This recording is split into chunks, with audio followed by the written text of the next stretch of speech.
What's happening, friends? Welcome back to Dynamo DeFi. My name is Patrick, and on this channel I talk about cryptocurrency, decentralized finance, and economics. Today's video is about a pretty interesting stablecoin farm that I've been using on the Avalanche Network over the past few days. The protocol is Defrost Finance, website defrost.finance, and they actually have their own stablecoin, the H2O token, which I believe is the first native stablecoin on Avalanche. It's been around for a month or two now, and you can earn some pretty incredible yields on it. So today I'm going to show you how you would farm on Defrost and go through some more details as well as the risks of the protocol. And before I go any further, I want to emphasize that this is a very small project. The market cap of their investable token is only about $2 million right now. So definitely be sure to do your own research, of which this video can be an important part. This video is not financial advice. I'm not suggesting you go and put your stablecoins in here. I'm just informing you of an interesting opportunity. Cool. So let's jump into the protocol then. So like I said, the website is defrost.finance. And you can see right here, they have about $38 million in farming pools, about $36 million in collateral. And the way this works is similar to Abracadabra or MakerDAO, where people can stake yield-bearing assets and borrow H2O, which is a stablecoin tied to the dollar, against those yield-bearing assets. So if you're on Avalanche, this could be a cool opportunity. You can see they have a lot of different things here, including Chi AVAX, Chi USDC, various Curve pools, various Trader Joe pools, lots of things that you can actually use as collateral to borrow H2O. They've also got their super vaults here. And then if you go to the farming section, you can also provide liquidity for their H2O token or their MELT token. And in exchange, they have some very nice rates. And so this is what I'm doing. This pool here, which is a 3 curve pool, but with H2O and 2 other stablecoins, is currently paying out 79% APR. And that can be boosted up to over 400% APR. And this APR will actually depend on the price of the MELT token, because you're receiving it in the form of MELT. So yesterday, when the price of MELT was higher, this APR was also higher. And so if you look over here, the price of MELT is still up from where it was a few days ago, but it was twice what it is now, I guess 2 days ago. And then the APR of this pool was, I think, like 160% base or something like that. And so it's pretty lucrative. I mean, even 79% on stables is pretty incredible. There is one catch to this, and that is that the rewards come out in MELT, like I said before, but they're not all claimable right away. You can claim 10% right away, and then you can claim 10% more every 6 days until 54 days have passed, and then you can, and then you'll have claimed all of them.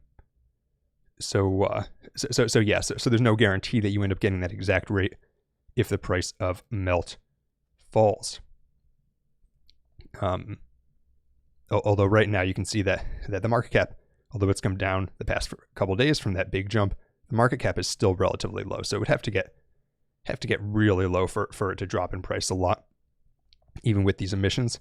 And this ratio of MELT is $2 million market cap, and their stablecoin is a $32 million market cap. That ratio is actually relatively low. Usually the governance token has is more along the lines of 0.1 or 0.2 of the stablecoin market cap for these sorts of collateralized lending-based stablecoins. And yeah, that's pretty much the gist of it. I'm not investing in the MELT token itself. I'm just farming it right now.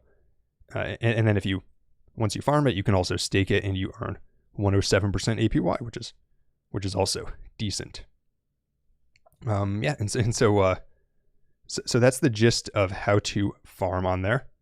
One thing I will say is that this boosted rate, you have to stake an insane amount of MELT to get any sort of boost. As far as I can tell, you basically have to stake a few thousand MELT to get even a small boost.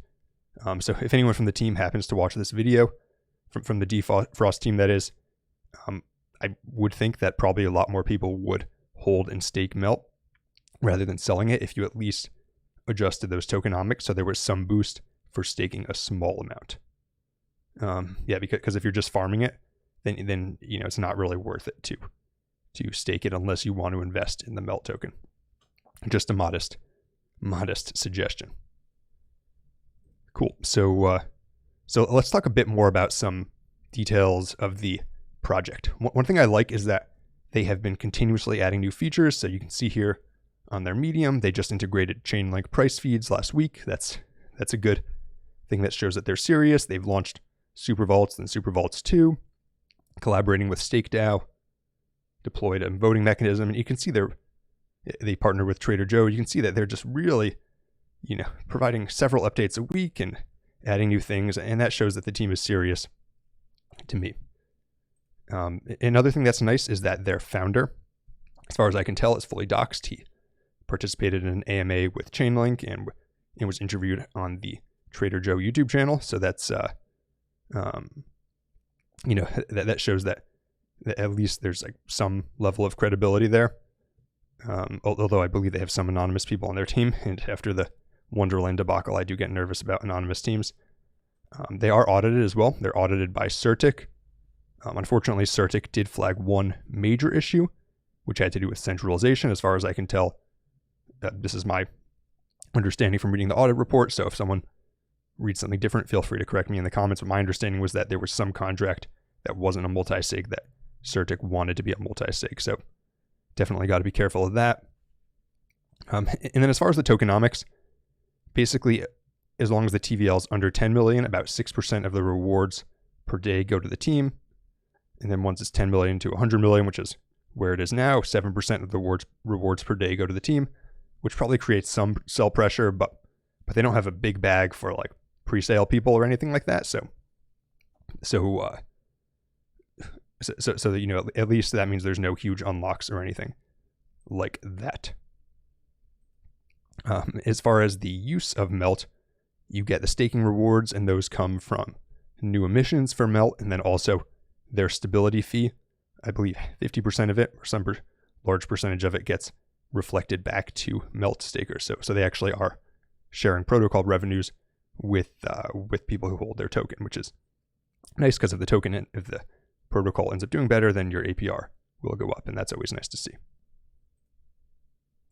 And yeah, that's pretty much what you need to know. Like I showed before, the price dropped from sort of when they initially launched, which happens usually with these sorts of things, and then has started to recover over the past week as people rediscovered the protocol. But there's a lot to be put into circulation from farming, but the market cap right now is still only 2 million.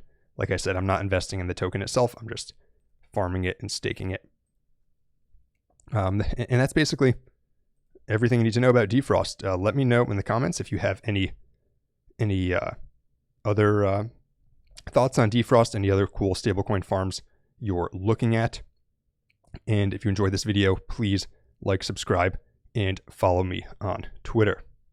That's all I got for today. Till next time, this is Dynamo DeFi.